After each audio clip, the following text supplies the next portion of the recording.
السلام علیکم ورحمۃ اللہ وبرکاتہ۔ ناظرین کرام، آج کے اس ویڈیو میں ہم جانتے ہیں کہ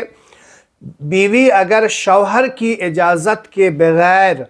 کہیں کسی سے ملنے، یعنی اپنے والد سے، والدہ سے یا بھائی وغیرہ سے کہیں ملنے جا رہا، شوہر ہے نہیں اور اجازت لیا نہیں، اس کی اجازت کے بغیر ملنے جا سکتی ہے یا نہیں۔ اور دوسرا ہے کہ ہم یہ سمجھیں گے کہ جس بستر پہ کوئی ناپاکی لگی ہو تو اور وہ ناپاکی سوکھ بھی گیا ہو، جس بستر پہ کوئی چیز ناپاکی لگی ہو اور وہ سوکھ گیا ہو، تو کیا اس پر بیٹھ کر کے ہم قرآن پڑھ سکتے ہیں؟ تو آئیے ان دونوں مسائل کو ہم سیکھتے ہیں آج کے اس ویڈیو میں۔ ناظرین کرام، آپ سے امید کروں گا کہ ویڈیو اینڈ تک ضرور دیکھیے گا، کیونکہ یہ دین سے ریلیٹڈ مسائل ہیں، ان مسائل کو ہمیں سیکھنا بے حد ضروری ہے۔ تو آئیے ویڈیو شروع کرتے ہیں۔ ویڈیو شروع کرنے سے پہلے میں آپ سے گزارش کروں گا کہ ابھی تک آپ نے میرے چینل کو سبسکرائب نہیں کیا ہے تو میرے چینل کو سبسکرائب کر لیں، ویڈیو اچھا لگے تو لائک اور شیئر ضرور کیا کریں۔ ناظرین کرام، سب سے پہلے ہم یہ جانتے ہیں کہ شوہر کی اجازت کے بغیر بیوی اپنے والد سے یا والدہ سے یا اپنے بھائی سے یا اپنی کسی سہیلی سے ملنے جا سکتی ہے یا نہیں، اپنے گھر سے باہر ہو سکتی ہے یا نہیں۔ یہاں پہ یہ مسئلہ آپ بے حد اچھی طریقے سے سمجھ لیجئے۔ اللہ تبارک و تعالی نے بیوی پر شوہر کو فوقیت دی ہے،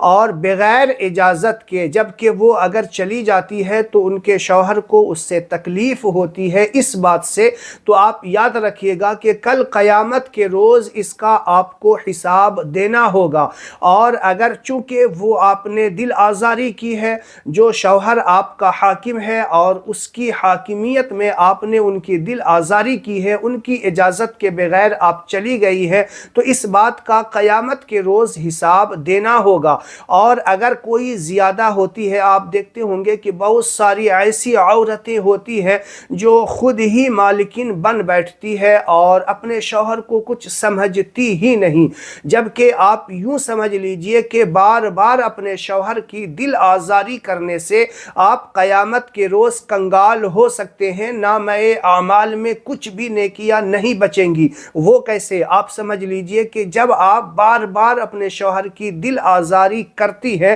تو اس سے ہوتا کیا ہے کہ قیامت کے روز یہ شوہر اللہ کی بارگاہ میں اپنا مدعا پیش کر دے گا کہ یا اللہ، دنیا میں یہ میری باتیں نہیں مانتی تھی جبکہ تم نے مجھے حاکم بنایا ہے۔ تو اس طریقے سے اللہ تبارک و تعالی جو اس کی دل آزاری ہوئی ہے، اس کو جو پریشان کیا گیا ہے، تو اس کے بدلے میں اس کی بھرپائی کس طریقے سے کرے گا کہ بیوی کے جو نامۂ اعمال میں نیکیاں ہوں گی نا، وہ اس کو دے دیا جائے گا۔ اور اگر پھر بھی پورا نہیں ہوا، یعنی اس کے نامۂ اعمال میں نیکیاں اتنی نہیں ہے کہ جتنا کہ اس کو بھرپائی کیا جائے، تو اب کیا ہوگا کہ شوہر کا جو گناہ ہے نا، وہ بیوی کے سر جو ہے تھوپ دیا جائے گا۔ اب سوچ سکتے ہیں، اس سے جو کہا گیا ہے قرآن میں، حدیث میں بھرا پڑا ہے۔ آپ کو حدیث پاک میں اللہ کے رسول صلی اللہ علیہ وسلم کے دور کا ایک واقعہ ضرور سنا ہوگا آپ نے کہیں، کہ ایک ایسی عورت تھی کہ اس کا شوہر سارا سامان اس کو دے کر کے کہیں تجارت کے لیے کہیں چلا گیا، اور یہ کہہ کر کے چلا گیا کہ جب تک میں واپس نہ آؤں میری اجازت کے بغیر تم باہر کسی کے یہاں نہیں جانا ہے۔ اب سوچئے آپ کہ وہ چلا گیا، کچھ دن کے بعد جو ہے اس کے والد کا جو ہے انتقال ہوا، اور جو ہے حضور صلی اللہ علیہ وسلم کی بارگاہ میں معروضہ بھیجا گیا کہ یا رسول اللہ، ایسا ایسا معاملہ ہے، میرے شوہر نے ایسا ایسا کہا ہے اور میں جو ہے گھر سے باہر نکلنے کی اجازت نہیں دی ہے، میرے والد کا انتقال ہو گیا ہے، تو آپ فرمائیے میں کیا کروں؟ تو جو سوال جس کو پوچھنے کے لیے بھیجا گیا تھا، اللہ کے رسول نے اس سے کہا کہ اس عورت کو جا کر کے کہہ دو کہ تمہاری بھلائی اسی میں ہے کہ تم اپنے شوہر کے حکم کے تابع رہو، یعنی وہ جو کہہ گیا ہے اسی کی بات پر عمل کرو۔ آپ سوچئے کہ اس کے والد کا انتقال ہو گیا اور نبی کی بارگاہ میں بھیجا گیا پوچھنے کے لیے، تو نبی نے کہا نہیں، جب شوہر نے منع کیا ہے تو اب آپ کو جانا مناسب نہیں ہے۔ اب سوچئے آپ کہ کتنا جو ہے والد کا انتقال ہو گیا، نبی پاک صلی اللہ علیہ وسلم چاہتے تو بھیج سکتے تھے اور اس کا شوہر آتا تو نبی کہتے کہ میں نے کہا تھا اسی لیے چلی گئی، تو حضور کی بارگاہ میں وہ جو ہے اگر حضور کہہ دیتے تو حضور کی بارگاہ میں وہ ناراض نہیں ہوتا، یا رسول اللہ آپ نے اجازت دے دی، سمجھ لو میری طرف سے اجازت ہے۔ لیکن نبی پاک صلی اللہ علیہ وسلم یہاں پر ایک حکمت اپنی امت کو درس دینے کے لیے کہ اس طریقے سے پھر جو ہے خلط ملط ہو جاتا اور عورتیں جو ہے اس طریقے سے مسئلہ نکالنے لگتی، تو اللہ کے رسول نے اب تمام امت کی عورت کو یہاں سے مسئلہ بتا دیا، ایک درس دے دیا کہ آپ کے لیے شوہر کا حکم ہی سب سے بڑا حکم ہے دنیا کے اندر۔ آپ یاد رکھیے گا کہ اگر شوہر نے منع کیا ہے تو چاہے والد کا انتقال ہی ہو جائے، شوہر کی اجازت کے بغیر جانا ضروری نہیں ہے۔ یہاں پہ ایک بات اور سمجھ لیجئے کیونکہ بہت ضروری ہے، بہت سارے شوہر ایسے کھڑوس ہوتے ہیں کہ اپنی بیوی کو اس کے میکے جانے سے منع کر دیتے ہیں، جبکہ یہ سراسر ظلم ہے، چھوٹی موٹی بات ہوتی ہے منع کر دیتے ہیں کہ تم نہیں جا سکتی۔ اب یہ بیوی چونکہ شوہر کا حکم ہے اسی لیے رک جاتی ہے، لیکن یوں ہی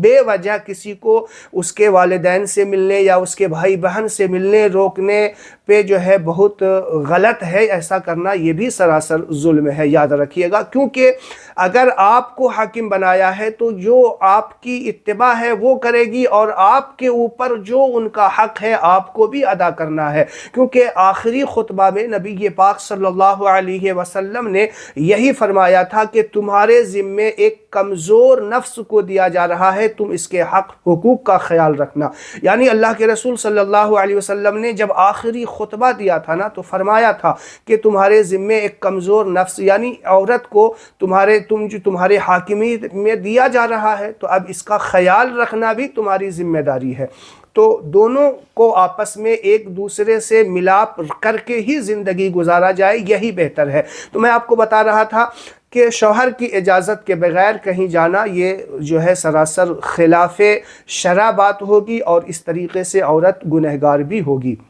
اب دوسرا مسئلہ آپ سمجھ لیجئے کہ جس بستر وغیرہ پہ یا گدے وغیرہ پہ ناپاکی لگی ہے اور وہ سوکھ گیا ہے تو اس پہ قرآن پڑھ سکتے ہیں یا نہیں؟ تو اس کا مسئلہ یہ ہے کہ اگر ناپاکی آپ کو بتا دیتے ہیں کہ 1 درہم کے برابر ہے۔ درہم آپ سمجھیے کہ درہم اسے کہا جاتا ہے، یہ جو ہتھیلی ہے اس ہتھیلی کے گہرائی میں جو حصہ ہے اتنا حصہ اگر لگتا ہے تو وہ کپڑا یا جس جگہ لگتا ہے وہ ناپاک ہو جاتا ہے۔ اب اگر وہ سوکھ گیا ہے اور اس کے اوپر کوئی ایسا موٹا چادر جس سے کہ نیچے کا جو بچھا ہوا گدا ہے یا کوئی بھی بستر ہو اس کی جو ہے دکھائی نہ دے، موٹا چادر ہو اس کے اوپر بچھا کر کے آپ بیٹھ کر کے پڑھ سکتے ہیں۔ اگر کوئی پیشاب وغیرہ لگا ہوا ہے سوکھ گیا ہے تو موٹا چادر وغیرہ رکھ کر کے آپ پڑھ سکتے ہیں، لیکن یہ ادب کے خلاف ہے۔ یاد رکھیے گا جو چیز ناپاک ہے پہلے اس کو صاف کر لے، پاک کر لے، پھر اس کے بعد ہی اس کے اوپر بیٹھے یا اسے استعمال میں لائیں۔ تو آپ نے سمجھ لیا کہ قرآن تو پڑھ سکتے ہیں، یہاں تک کہ نماز بھی اگر کوئی ایسا موٹا کپڑا بچھا دیا تو نماز بھی پڑھ سکتے ہیں، لیکن مکروہ ہوگا، اور یہ مکروہ جو ہے مکروہ تنزیہی ہوگا، مکروہ تحریمی نہیں، یعنی کراہت تو ہے، ادب کے خلاف ہے۔ تو اس طریقے سے پہلے جس چیز پہ آپ پڑھ رہے ہیں کوئی تسبیح ہو یا قرآن وغیرہ تو اس چیز کا پاکی کا خیال رکھنا بے حد ضروری ہے۔ تو امید ہے آپ کو ویڈیو سمجھ میں آ گیا ہوگا، جو باتیں میں نے بتائی ہے وہ پسند بھی آیا ہوگا۔ اس ویڈیو کو زیادہ سے زیادہ شیئر کریں، میرے لیے دعا کریں۔ السلام علیکم ورحمۃ اللہ وبرکاتہ۔